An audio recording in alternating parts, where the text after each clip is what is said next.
নমস্কার বন্ধুরা, আমাদের চ্যানেলে আপনাদের সবাইকে স্বাগত জানাই। ঘুরে বেড়াতে তো আমরা সবাই খুব ভালোবাসি, কিন্তু ঘুরে বেড়ানোর জন্য যেটা সবার আগে প্রয়োজন সেটা হচ্ছে সময়। এখনকার এই ব্যস্ততম সময়ে সময়েরই সবচেয়ে বেশি অভাব। সেই জন্য আমরা বেছে নিয়েছিলাম এমন একটি ডেস্টিনেশন যেখানে কিনা আমাদের সময় লাগবে মাত্র 1 রাত 2 দিন। আমাদের এবারের গন্তব্য কলকাতা থেকে মাত্র 60 কিলোমিটার দূরে গড়চুমুক বলে একটি জায়গায়। নমস্কার বন্ধুরা, আমাদের চ্যানেলে আপনাদের সবাইকে স্বাগত জানাই। আমরা আজকে যেখানে যেতে চলেছি সেটা হচ্ছে কলকাতার খুব কাছে, আমাদের বাড়ি থেকে মাত্র 60 কিলোমিটার দূরে গঙ্গা বিতান বলে একটা জায়গা রয়েছে, যেটা কিনা উলুবেড়িয়ার খুব কাছে।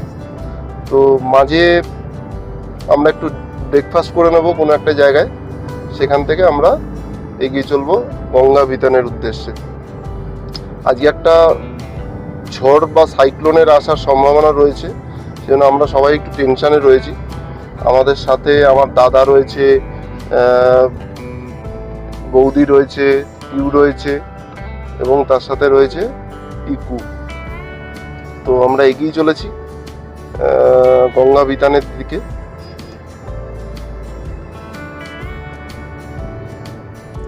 আমরা এগিয়ে চলেছি গড়চুমুকের দিকে, ওখানে গঙ্গা বিতান মানে রিসর্টে আমরা থাকবো আজকের রাতটা। এদিকে রেমালের ভ্রুকুটি আমাদের পশ্চিমবঙ্গের ওপর অলরেডি পড়ে রয়েছে, যদিও সেটা আসতে রাত হয়ে যাবে, মানে আজকে মধ্যরাতে সেটা হিট করার সম্ভাবনা রয়েছে। আমরা অঙ্কুরহাটির কাছাকাছি পৌঁছে গেছি। যাওয়ার পথে একটি প্রসিদ্ধ মিষ্টির দোকানে আমরা আমাদের ব্রেকফাস্ট সেরে নিলাম, কচুরি, তরকারি এবং বিভিন্ন ধরনের মিষ্টি সহযোগে। এরপরে আমরা এগিয়ে যাব আমাদের গন্তব্যের দিকে। আমরা এগিয়ে চলেছি 58 গেটের দিকে, আর মাত্র 12 কিলোমিটার রাস্তা বাকি আছে। গুগল নেভিগেশনে দেখাচ্ছে মাত্র 27 মিনিট আর লাগবে। ব্রেকফাস্টটা আমাদের দারুণ হয়েছে, কচুরি তরকারি দিয়ে আমরা পুরো বাঙালি ব্রেকফাস্ট করে নিলাম। এখন এগিয়ে চলেছি গঙ্গা বিতানের দিকে।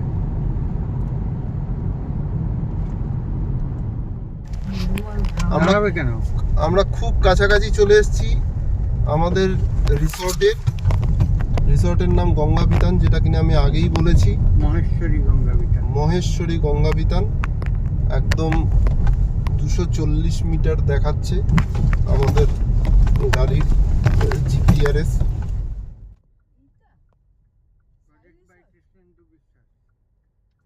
এই হচ্ছে গঙ্গা বিতান রিসর্ট।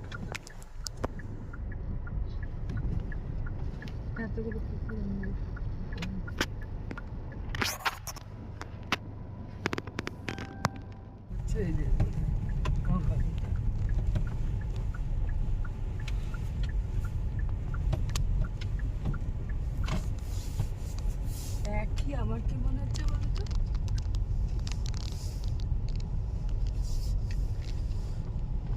হোমস্টে অনেকগুলো রয়েছে আলাদা আলাদা। এটা হোমস্টে, এটা রিটার বাড়ি। আমরা এটা রিটার বাড়ি, আমরা যাবো, আমি বানালাম এটা আমার। কার বাড়ি যাবো? আমরা যাবো পিওর বাড়ি। এটা খুব সুন্দর, এটাতে কিন্তু আমাদের থাকতে শুভ্র নিবাস, এটা প্রাইভেট প্রপার্টি, কেউ নিজে বানিয়েছে। গঙ্গাটা তো একদম সামনে গঙ্গা তো সমুদ্র হয়ে গেছে। এটা গঙ্গা। সব ঘুরে বেড়াচ্ছে বিশাল। এসে পৌঁছে গেছি আমরা গঙ্গা বিতান রিসর্টে, এবং গঙ্গা বিতান রিসর্টের একদম সামনেই এই গঙ্গা। দারুণ পরিবেশ এবং ওয়েদারটাও আজকে দুর্দান্ত। মানে মে মাসের এই গরমের মধ্যে এই ধরনের ওয়েদার পাওয়াটা সত্যি ভাগ্যের ব্যাপার। ওয়েদারটা এরকম, তার পিছনে কারণ হচ্ছে রিমেলের আগমন। রিমেল মানে সেই সাইক্লোন, যেটি কিনা আজ রাত 11টা থেকে 1টার মধ্যে কলকাতা, হাওড়া উত্তর এবং দক্ষিণ 24 পরগনা জেলাতে হিট করার সম্ভাবনা রয়েছে। জানি না আমরা এখানে ঝড়টাকে উপভোগ করব নাকি সেটা আমাদের জন্য ভালো না খারাপ হবে, কিন্তু দেখা যাক। আমরা তো উপভোগ করতেই এসেছি। বাবারে, গঙ্গার জল তো প্রচুর উঠে গেছে, সমুদ্রের মতো হয়ে রয়েছে দেখছি। জানি না কালকে রেমাল আসার পর যে কি অবস্থা হবে এখানে। আর এই আমাদের রিসর্টটা গঙ্গা বিতান, একদম গঙ্গার পাড়ে। ভয়ও লাগছে, প্রচন্ড জোরে হাওয়া চলছে। এখন আমাদের রুমগুলো ক্লিনিং চলছে বলে আমরা বাইরে রয়েছি, ওয়েট করছি। আর অ্যাজ ওয়েল এখানের ওয়েদারটাকেও উপভোগ করছি। এখানে প্রচুর গাছ রয়েছে, গ্রিনারিতে ভর্তি। অন্য গেস্টরাও আছে। প্রথমে ভয় পাচ্ছিলাম কি হবে, বাট সবাইকে দেখে মোটামুটি এখন মনে হচ্ছে না, আমরা এখানে আটকে যাব না অন্তত। এই কটেজগুলোতে আমরা থাকবো। খুব সুন্দর কটেজগুলো, সামনে একটা করে ছোট্ট সুইমিং পুলও আছে।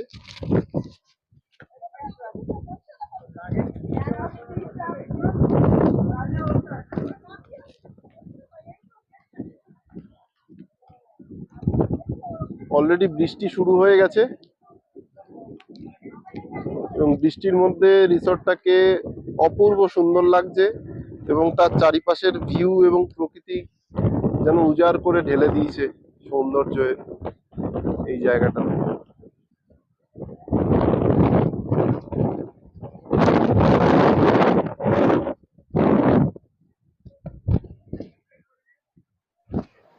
আমাদের চেক ইন হয়ে গেছে, এখন আমরা রুমের দিকে এগোচ্ছি। রুম ট্যুরটাও আপনাদের করিয়ে দিই। এই একটা রুম, এই কটেজের একটা ডাবল বেড রয়েছে,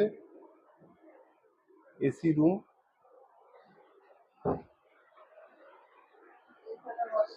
এই হচ্ছে ওয়াশরুম, একদম নিট অ্যান্ড ক্লিন।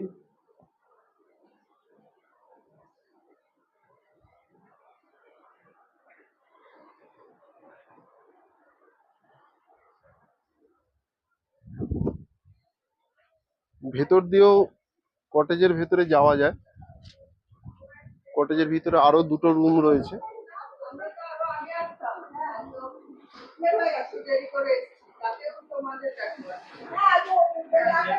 এই একটা হল রয়েছে,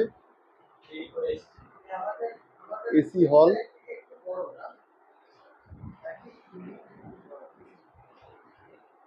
টিভি রয়েছে। এই আরেকটা রুম রয়েছে এখানে, এই রুমটায় আমরা ঢুকছি। এখানেও একটা ডাবল বেড রুম রয়েছে।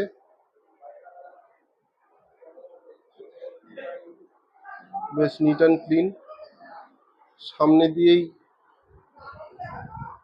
সুইমিং পুল দেখা যাচ্ছে এবং তার পিছনেই রয়েছে সেই গঙ্গা, যার অপরূপ শোভা সত্যিই না আসলে বুঝতে পারবেন না যে কতটা সুন্দর লাগছে। এটা হচ্ছে আরেকটা রুমের ওয়াশরুম। এখানেও গিজার রয়েছে।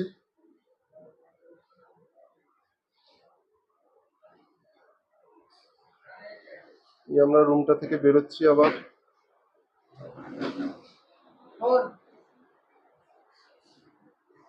এই হচ্ছে আরেকটা বেডরুম।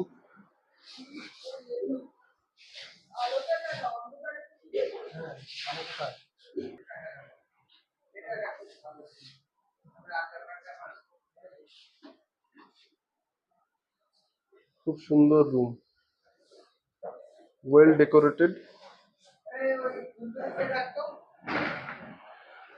এই হচ্ছে হল।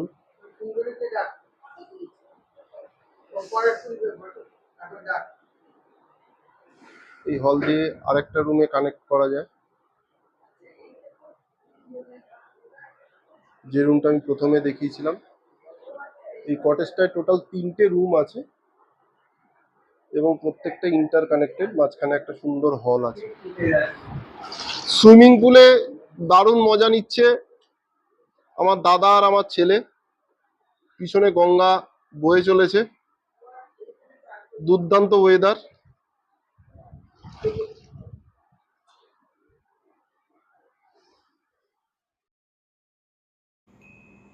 আমরাও সকলে সুইমিং পুলে অনেকক্ষণ স্নান করার পরে এখন চলে এলাম দুপুরের লাঞ্চ সারতে। লাঞ্চ এখানে পছন্দসই সমস্ত রকমই পেয়ে যাবেন এবং এখানে বিভিন্ন রকমের প্যাকেজও রয়েছে, যে প্যাকেজ অনুযায়ী আপনারা লাঞ্চ এবং ডিনার এবং ব্রেকফাস্ট এবং বাকি স্ন্যাক্স উপভোগ করতে পারবেন। আমরাও ফুড প্যাকেজ নিয়ে নিয়েছিলাম, যাতে ইনক্লুড ছিল প্রথম দিনের লাঞ্চ, সন্ধ্যের স্ন্যাক্স, রাত্রের ডিনার এবং পরের দিনের ব্রেকফাস্ট।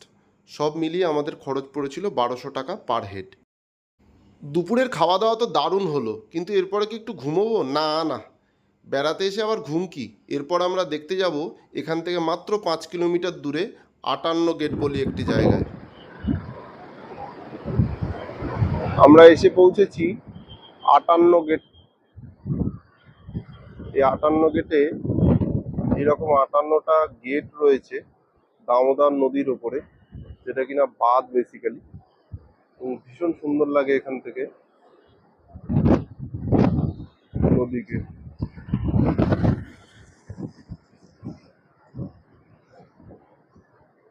ওয়েদারটাও খুব সুন্দর, একদম মেঘ করে রয়েছে। একটু পরে রিমেল সাইক্লোনের আবির্ভাব ঘটবে আমাদের বেঙ্গলে। তার আগে আমরা দেখতে এসেছি এখন 58 গেট, বিউটিফুল প্লেস।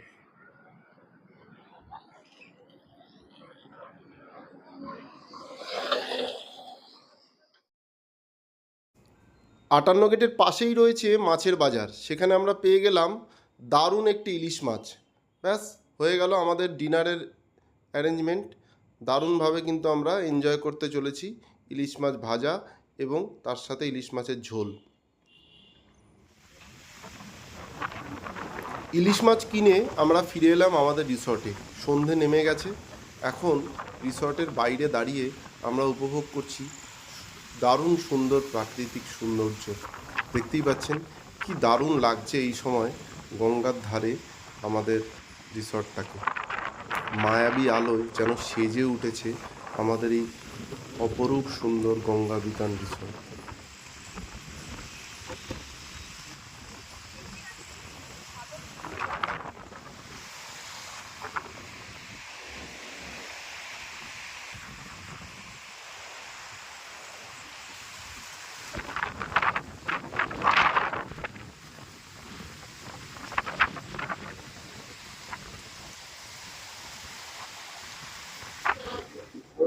বাইরে তুমুল বৃষ্টি শুরু হয়ে গেছে,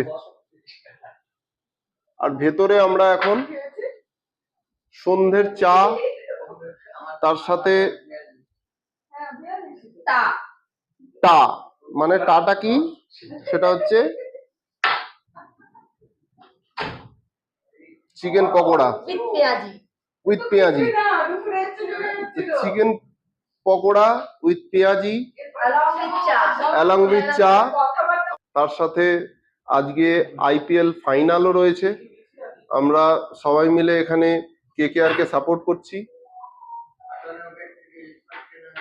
58 গেট থেকে আমরা ইলিশ মাছও কিনে এনেছি, বিশাল বড় ইলিশ, এবং সেই ইলিশ মাছ একটু পরে আমরা এনজয় করব সবাই মিলে। বলতে হবে এখানে ইলিশটা কিন্তু কমই পাওয়া গেছে। ইলিশের নরমালি কলকাতা বাজারে যা দাম তার থেকে আমরা অনেক চিপে পেয়েছি এখানে। ভীষণ জোরে বৃষ্টি শুরু হয়েছে, একটু পরেই রেমাল এসে পৌঁছাবে এখানে। আমরাও তার ওয়েট করছি এবং এনজয় করার মুডেই আছি। সত্যি কথা বলতে, দেখা যাক রেমালের কি এফেক্ট আমরা দেখতে পাই এখানে। কিন্তু বৃষ্টি কিন্তু দারুণ জোরে পড়ছে, এটা বলতেই হবে, এবং তার সঙ্গে প্রচণ্ড জোরে ঝোড়ো হাওয়াও বইছে। কিন্তু এই বৃষ্টির মধ্যে রিসর্টটাকেও কিন্তু দুর্দান্ত লাগছে।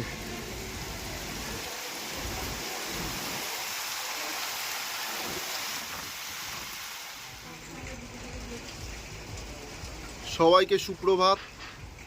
আমরা এখন রয়েছি গড়চুমুকের 58 গেটের খুব কাছে গঙ্গা বিতান রিসর্টে। গতকাল রাত্রে রেমালের প্রকোপ কিছুটা আমরা দেখতে পেরেছি এখানে, যদিও আমরা সারাদিন দারুণভাবে এনজয় করেছি। আমাদের ব্রেকফাস্টে রয়েছে লুচি, তরকারি, ডিম সেদ্ধ, রসগোল্লা অ্যান্ড ডিমের অমলেট। আমরা ব্রেকফাস্ট শুরু করে দিয়েছি একটু পরে। হ্যাঁ, অ্যান্ড রসগোল্লাও রয়েছে। দারুণ ব্রেকফাস্ট। রেমালের আফটার এফেক্ট, প্রচণ্ড জোরে বৃষ্টি পড়ছে, কিন্তু আমাদের বেরিয়ে যেতে হবে কলকাতার দিকে। আর বেশি সময় আমাদের হাতে নেই। আমরা এখন বেরিয়ে পড়ছি কলকাতার উদ্দেশ্যে। আমরা আমাদের বাড়ি ফেরার পথে, এখনো 36 মিনিট লাগবে সোদপুর পৌঁছতে। Bombay road bypass.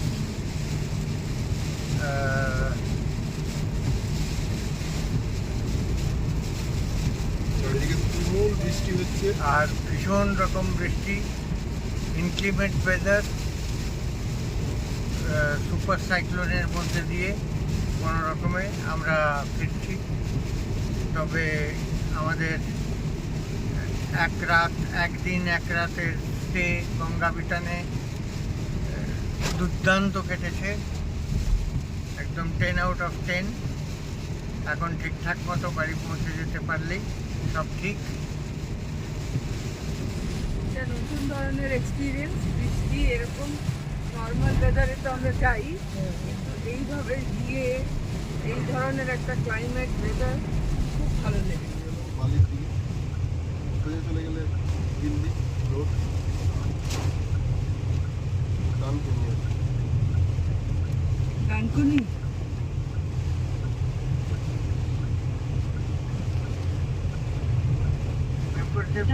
একবারে গোল।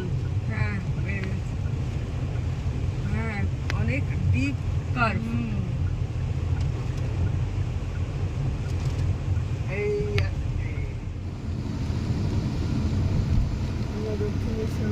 এই যে আমরা দক্ষিণেশ্বর মন্দিরের পাশ দিয়ে যাচ্ছি।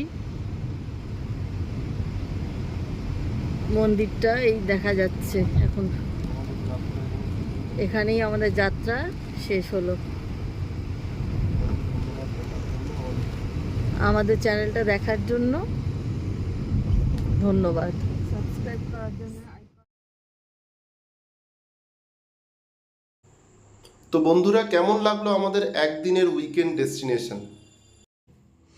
ভিডিওটি কেমন লাগলো আমাদের জানাবেন কমেন্ট করে, এবং ভালো লাগলে লাইক শেয়ার করতে ভুলবেন না। ভ্রমণ সংক্রান্ত এই ধরনের ভিডিও আরও দেখতে চোখ রাখুন আমাদের চ্যানেলে। ধন্যবাদ।